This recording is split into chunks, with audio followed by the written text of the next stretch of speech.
খেতে খেতে এরকম আলু টিপে না নিলে ভাত খাওয়ার যে তৃপ্তিটা সেটা আমি পাই না।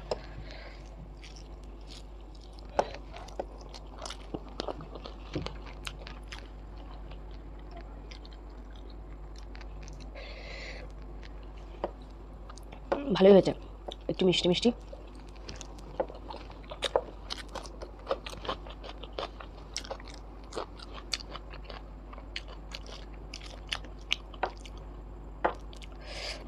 এবছর মানে পটলের সিজনে আমাদের বাড়িতে একদিনও পটল আলুর তরকারি হয়নি। এই ফার্স্ট টাইম পটল আলুর রসা হয়েছে।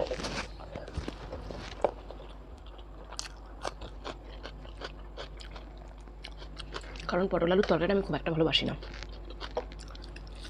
আমি কেন, আমাদের বাড়িতে কেউই অতটা ভালোবাসে না।